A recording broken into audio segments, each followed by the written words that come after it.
Now y'all might have become accustomed to this setup. We've got the 1990 Chevy truck. I'm driving that thing forever. And the Green Beast. It's been my setup for a while. Sometimes I run with my black trailer, but recently for tree jobs, Green Beast. But what's been going on is that the more I haul around the Green Beast, the more I think that a somewhat bigger, more robust, more powerful truck might just be really, really nice. So I just happened to get a screaming deal on this F350. All right, now, like all screaming deals, this one comes with, you know, just a couple little hiccups. One is that the back end is just trashed. It got hit or they ran into something in reverse or whatever. So back end's got some problems, bald tires. But when you look under yield hood, you find the 6-liter Powerstroke and some other beautiful little features like kind of shaggy ass disconnected battery corroded wiring. And that's actually going on both batteries, which are dead. I got the truck off a dude who got the truck off someone who got the truck at an auction. It's got like a whitewash crazy history. Definitely some issues, like the brakes just totally don't work at all. If you ever get a truck or any vehicle at a deal, like a real discount, and this one kind of comes to mind, but if that ever happens, it's not a deal. But there's one clue on this truck that gave me hope.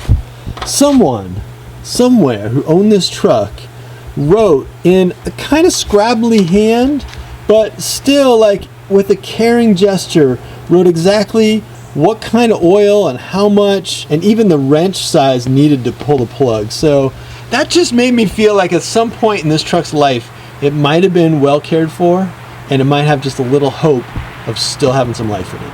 All right, quick update about what's going on with El Truck.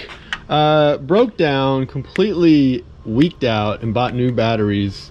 This one's kind of clean.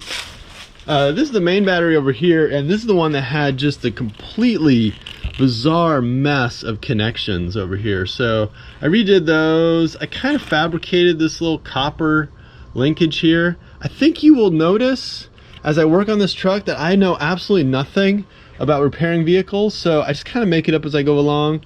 If that's bogus, someone please tell me. Be like, Spencer, you're gonna light your truck on fire. I'll show you the most important thing about that change. You've actually got the sound of juice. We've got the fuel pump running, got the glow plugs, and oh, it starts. It sounds bad. It sounds like it's missing, but it starts. All right, so the truck actually runs. It's smoking a little bit. I was reading online, there's something about like white smoke and black smoke. The exhaust pipe, which only goes to here, only goes halfway. All right, a couple more updates. Pulled the back wheels off. Those tires were totally bald. Went on the interwebs, bought new tires to match the front ones. The deal with the front tires is that they were never rotated, so they're not that bad. You know, they're not the best, but they're not that bad. So I got some to match. These are the backs. I haven't put them back on because the brakes, like I said, are just totally suck. So I'm gonna pull the brake pads, pull the rotors, replace the rotors if I can get them off. Get an up close and personal look at a little bit of the rust. I've also got to do just massive fluid replacement, like full fluid replacement. All right, here we go on the oil change. Got my 19mm socket, which, you know, apparently is really all I need.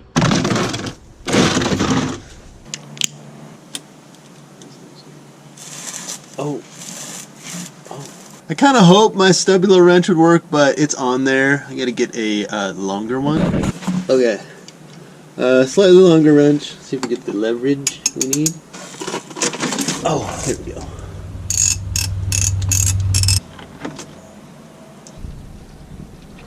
What do you think? Just get some more pipe and try to bend it back through? Or get some pipe and try to bend it over? Basically, I like this termination point under the truck. It's kind of clever, but it means the fumes just like totally go up into the cab. So anyway, that needs to be fixed. All right, here's my lifelong question about oil changes. Has anyone actually ever waited until the last drop of oil came out of the tank and it was like dry? Or are you guys like me where you kind of wait and then it gets kind of spindly and then it's kind of dripping, then you just put the freaking plug in it and fill it up? Alright, the oil filter is reported to live in here. I'll do that next. I did replace the fuel filter cap. Right here it was all busted, and the fuel filter. There's also a second fuel filter. I don't know why it's got two, but second fuel filter up underneath. I replaced that one. So fuel filters are good. Oil filters next. I think air filters probably on my list.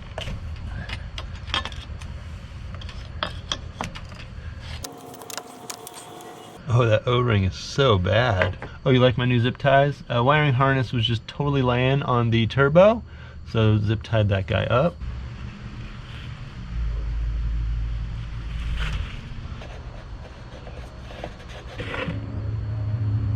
Alright, so I got the new guy on here. Seems like it's connected. Millie, come on, back in the shop. Come on, back in the shop. Come on, in the shop. Alright, so this guy's on here, and it does come with a new O-ring. You can see this other O-ring is just toast.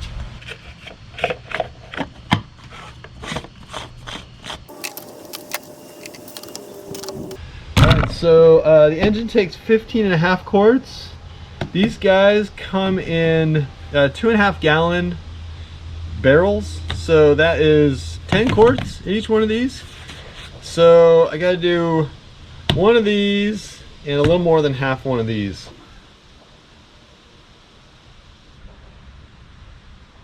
Alright, so I'm gunning for 15.5 quarts in here, but each one of these tubs is 2.5 gallons, which is 10 quarts. So I use my Googleized adapter here, and it tells me that 15.5 quarts is 3.87 gallons. So basically I'll just draw a line here at 3.87. So one of these guys I dumped in already, that's 2.5.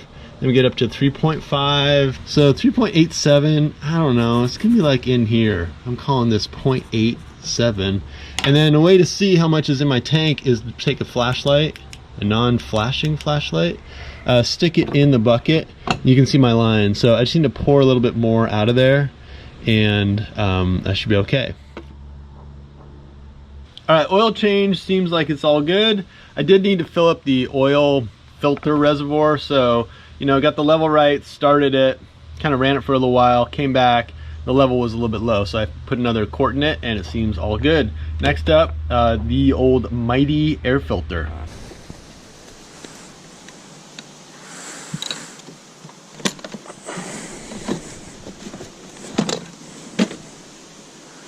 Alright, that's the old air filter. Nasty.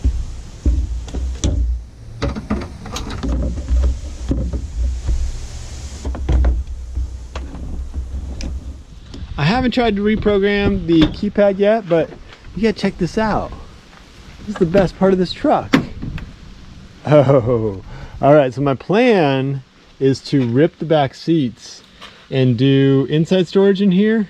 My other truck, I'm always, you know, reaching over the seat and grabbing everything, and it just kind of sucks. But in here, I'll be able to have like shelves and boxes and just a ton of stuff that I don't want to have in the back, in the weather and the elements and all that. Okay, I've ignored this long enough, and I can no longer deny the fact that I do not have rear wheels. It makes it really hard to drive. So I'm going to attempt the old brake job. The good thing about having completely trashed brakes is that I am encouraged to replace not only the pads, which live in here. If you haven't done that job before, I've done it once. This is my second time. I'm like a pro. And replace the rotors.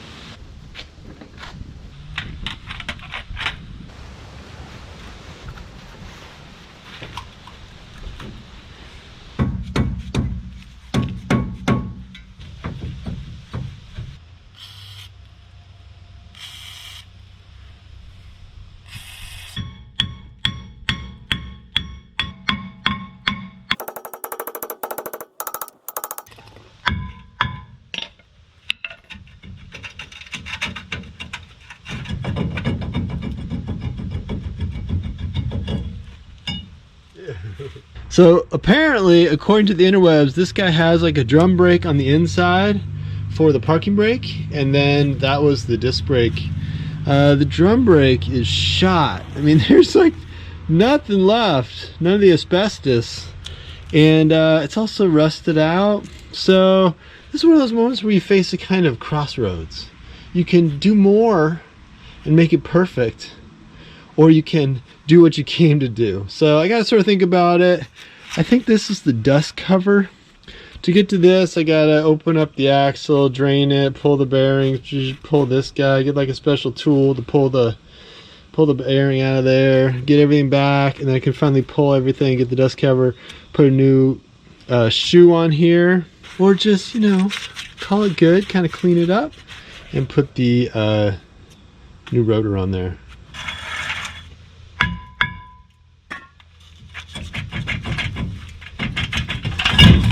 Oh, you know, I was thinking to myself, maybe this one's better. You know, I was like, I bet this side's better. It's so much worse. And tire dust shield is just rotted out, and the shoes are shot for the parking brake, so parking brake is toast. Fortunately, this is a pretty flat place, you know. It's not like a really hilly environment. You don't use that thing all that much.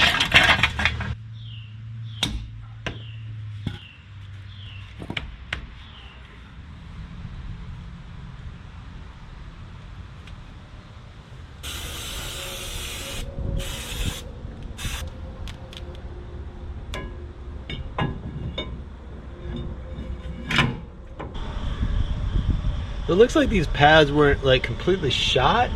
They're just groovy, you know, a little bit groovy, kind of glazed or whatever. I guess they get that from, you know, like braking with like a big old load on or something. So I'm sure my next set will have those in about 2 months.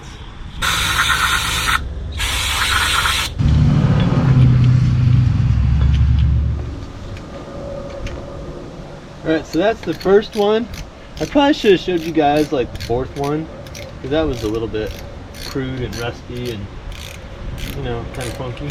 But anyway, I'll just torque these guys to spec, and then do the other 3. Alright, so I got the new discs on the truck, all 4. It's still in hovercraft mode, no actual wheels on it yet. But that came together pretty good. Got new rotors, whatever you want to call them, discs and pads. Check out the old ones. On the inside, man, they were like pitted and just nastified. So I think this might have been the source of the grinding. We'll see when I take it out for the test drive. We'll see if it has that hideous screeching grinding sound still.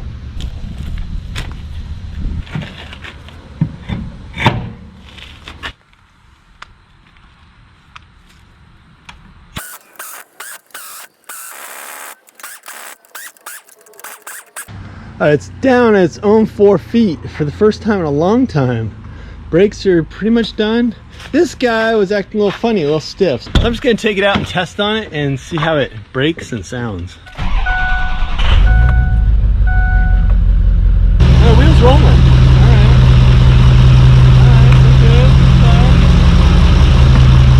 All right, it's moving. Haven't yet tried the brakes, so we will see. I don't know, maybe get up to like 30 or something. All right, brake test, here we go. Turning right. Oh, they're smooth. Oh, they feel really good. I mean, these people don't know how close they came to just complete death, but aside from that. All right, so basically what I'd say is that the brakes right now are the best part on the truck. Engine's running for shit, totally rough. Exhaust is nasty, but dang, those brakes are just smooth. So it occurs to me that you might be thinking, why? You know, like, why did I buy this truck that needs work, obviously, and is not totally cherry? Well, the number one thing is obvious. I'm a total cheapskate, and I got a deal on it. But look, here's the vision for the truck. You ready for this? I'm gonna tell you the vision. This is the plan in the coming days, weeks, months, years, decades. The plan is to delete the bed, get rid of the bed. It's beat up, and just, I kind of hate truck beds. The thing with the truck bed is it makes it so you can only access the stuff from the back. Well, my dang trailer's always back here, so I'm gonna delete the bed. I'm I'm gonna build a flatbed with some storage boxes on the side. So there'll be some access over here, some access on the other side, maybe like a compressor right in the middle, or a couple things. I'm thinking also a roof rack. You know, I built that rack for my Chevy and it works pretty well. So some kind of roof rack so I can put a big arborist ladder on top, like an orchard ladder. But otherwise, kind of streamlined and cool looking, and I think it'll be fun. So when I have the time, when the jobs slow down, we're gonna get the flatbed build for the new F350.